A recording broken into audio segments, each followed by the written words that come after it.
اگر تم خامند ہو تو بیوی کے لیے رحمت بن جاؤ، بیوی ہو تو خامند کے لیے رحمت بن جاؤ، ایک دوسرے کو عزت دو، ہاتھ اٹھانا، گالیاں دینا، یہ کہاں کی انسانیت ہے؟ پھر ہمارا معاشرہ جوائنٹ فیملی سسٹم ہے، ساس ہو کر سسر ہو کر بچے اور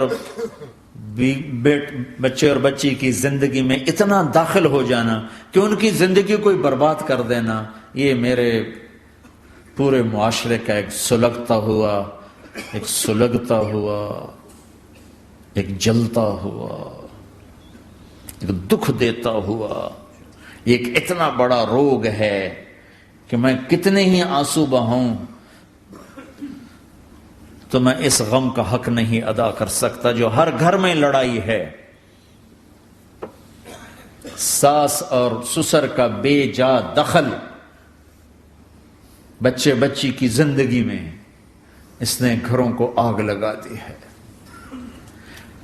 ہمارے پڑوسی ذمہ دار ہیں، ان پڑھ ہیں بڑے ذمہ دار، تعلیم اتنی نہیں ہے، تو ان کے ایک بچے کا میں نکاح پڑھانے گیا تو ان کے والد بیٹھے تھے نکاح سے پہلے، ایسے ہی تو مجھ سے کہنے لگے مولانا صاحب میری بیوی نے مجھ سے کہا کہ دیکھو ہم دونوں عمر گزار چکے ہیں، تو ایسا کرو اپنے بیٹے کا گھر الگ بناؤ اور اس کی بیگم کو وہاں لے کر آؤ، اگر یہاں لے کر آؤ گے تو ہم دونوں کہیں ان کی زندگی خراب نہ کر بیٹھے اور ان کی زندگی میں دخل دے دے کر کہیں ان کی زندگی کو تنگ نہ کر دیں، میرے بیٹے کا الگ گھر بنا، وہاں اس کی بیگم لوگ کے لیے لے کر آ تاکہ ہم ان کی زندگی میں داخل نہ ہو سکے۔ میں حیران ہو کر ان کو دیکھ رہا کہ ان پڑھ باپ، ان پڑھ ماں، اور اتنی اعلیٰ درجے کی بات۔ اب ہر آدمی میں یہ سخت نہیں کہ اپنے بیٹے کے لیے الگ گھر بنائے، یہ تو ہمت ہے کہ ان میں دخل دینا چھوڑ دے، کہ خامند سے زیادہ خامند کے ماں باپ اس کی بیوی پہ حق جتا رہے ہوں، یہ میرے نبی کی معاشرت نہیں ہے۔ میں دکھ سے کہہ رہا ہوں، آپ محسوس نہ فرمائیں، کوئی عورت ساس ہے تو محسوس نہ کرے، کوئی سسر بیٹھے محسوس نہ کریں، میں درد بھری فریاد کہہ رہا ہوں۔ یہ میرے معاشرے کا سلگتا ہوا ایک مسئلہ ہے، ایک گہرا داغ ہے جس نے زندگیوں کو تباہ و برباد کر کے رکھ دیا ہے۔ کہیں اس کا الٹ بھی ہوتا ہے کہ آنے والی لڑکی ایسی بدتمیزی کرتی ہے کہ اس کے خامند کے ماں باپ کو بے عزت کر کے رکھ دیتی، رشتہ داروں سے توڑ کے رکھ دیتی ہے۔ یہ کیسز بھی ہیں لیکن یہ تھوڑے ہیں، یہ دوسرے والے زیادہ ہیں۔ میں اپنے نبی کی معاشرت بتانا چاہتا ہوں کہ میرے نبی کی زندگی میں محبت کے سوا کچھ نہ تھا، کل کائنات کے نبی ہیں۔ اور حضرت عائشہ سے کہہ رہے عائشہ دوڑ لگا، عائشہ دوڑ لگا۔ کوئی یہاں کہہ سکتا ہے، کوئی مولانا کہہ سکتا ہے بیوی سے آؤ بیگم دوڑ، تھوڑے کو تو گھر ہی نکل تھی دوڑنا کتنے، چلو پوڑیاں چڑھ دے رہا کرو، پوڑیاں چڑھو ہیں۔ عائشہ دوڑ لگائیں، کون کہہ رہے ہیں؟ دو جہان کے سردار عائشہ دوڑ لگائیں، تمہاری تو بزرگی فوت ہو جائے۔ تو آپ نے صحابہ سے کہا، ایک سفر سے واپس آ رہے، جاؤ بھائی سب آگے چلے جاؤ، وہ سارے آگے چلے گئے۔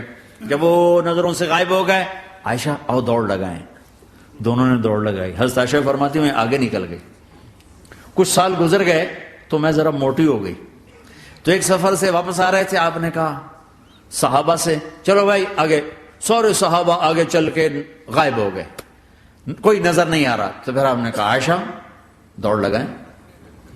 میں کہا لگائیں، کہا ہم نے لگائی تو میں ذرا موٹی ہو گئی تھی، تو نبی آگے نکل گئے، تو پھر آپ نے فرمایا ہذہ بتلک، عائشہ آج میں نے اپنا بدلہ لے لیا، اس وقت تم جیت گئی تھی، آج میں جیت گیا۔ آپ نے نبی کی زندگی پڑھو اللہ کے واسطے کہ آپ نے گھر کیسے چلائے، کھانے کو کچھ نہیں اور بیویاں خوش ہیں، سلوک تھا نا، کھانے کو کچھ نہیں ہے، 2 مہینے چولہا نہیں جلتا ہے، لیکن بیویوں کو ایسی محبت تھی کہ وہ قربان ہوتی جا رہی، اور یہ سب کچھ دے کر گھروں میں آگ ہے، اس لیے کہ بول ٹھیک نہیں، نہ خامد کا بول ٹھیک ہے نہ بیوی کا بول ٹھیک ہے۔ اور عام طور پر زیادتی چونکہ مردوں کی طرف سے ہوتی، کبھی عورتوں کی طرف سے بھی ہوتی، میں تو دونوں کے لیے بات کر رہا ہوں۔ اس زبان کو میٹھا کرنا سیکھ لو، اگر اپنے گھروں کو چین سے سکھ سے بھرنا چاہتے ہو تو چیزوں سے نہیں آئے گا، تمہارے سلوک سے، بیہیویئر سے آئے گا۔ اپنے سلوک اچھے کرو، اپنے رویے اچھے کرو.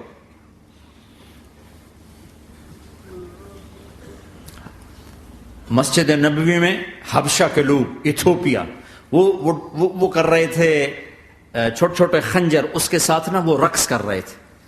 تو حضرت عائشہ کے کان میں آواز پڑے کہ یا رسول اللہ میں نے دیکھنا ہے. تو کوئی ہمارے ایسا ہوتا کہتا تو لایا نہیں کرتی، فضول کام دیکھتی. تو نبی کی بیوی کو چل بیٹھ قرآن پڑھ، چل مصلی پہ بیٹھ جا، چل تسبیح پڑھ. تجھے خیال کیسے آیا؟ دنیا میں دین مٹ رہا ہے، تمہیں خیال کیسے آیا کہ تو تماشا دیکھتی ہے؟ آپ نے کہا آؤ دیکھتے ہیں. خود آپ دروازے میں کھڑے ہو گئے اور عائشہ کو پیچھے کھڑا کر لیا. عائشہ رضی اللہ فرماتی میں آپ کے پردے میں کھڑی ہو کر میں دیکھتی رہی یہاں تک کہ آپ تھک گئے. ہمارے نبی تھک گئے، اور تھک کے نا کبھی یوں ہو جاتے، یوں ہو جاتے، ایک پاؤں کا سارا، پھر کہنے لگے عائشہ بس نہ کریں. میں نے کہا نہیں ابھی میرا دل نہیں بھرا. کہا اچھا ٹھیک ہے. پھر کبھی یوں ہو رہے ہیں، کبھی یوں ہو رہے ہیں، کبھی یوں ہو رہے ہیں، کبھی یوں ہو رہے ہیں.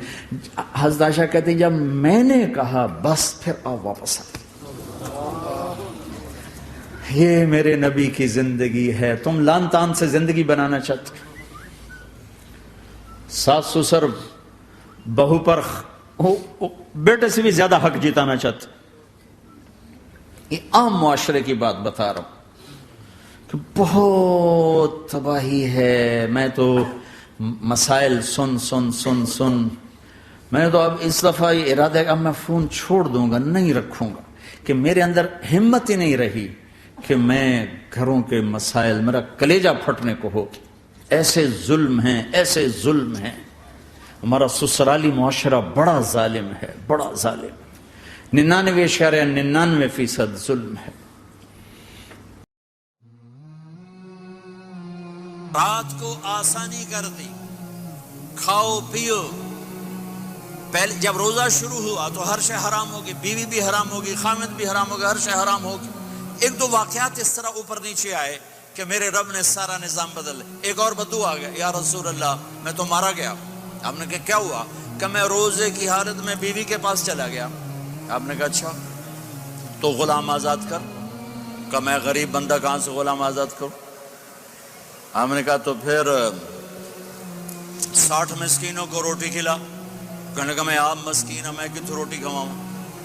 آپ نے کہا اچھا پھر 60 روزے رکھ. کہنے کا ایک روزے آئے کم کیتا، 60 روزے کی تھک، ایک روزے میں یہ چاند چڑھایا، 60 روزوں میں کیا کروں گا؟ تو آپ بڑا ہنسے. آپ نے کہا اچھا بیٹھ جا. تھوڑی دیر گزری تو ایک صحابی آئے، یا رسول اللہ یہ صدقے کی کھجوریں ہیں. تو آپ نے آؤ بھائی کتنے ہیں؟ جی بیٹھا چورے آ، یہ لے جا اور مدینے کے 60 غریبوں کو دے دے. وہ کہنے لگا یا رسول اللہ اللہ کی قسم مدینے میں مجھ سے بڑا غریب کوئی نہیں، تسی انج کرو میرا جرمانہ مینوں ہی حلال کرو. تو آپ اتنا ہنسے کہ یہ دانت نظر آنے، یہ داڑے نظر آئے، اتنا ہنسے یہاں تک آخری دانت نظر آنے لگے. آپ نے کہا اچھا بھائی تیرا جرمانہ تینوں ہی حلال کیتا، پر اور کسی واسطے نہیں، صرف تیرے واسطے. تو یہ اوپر نیچے ایسے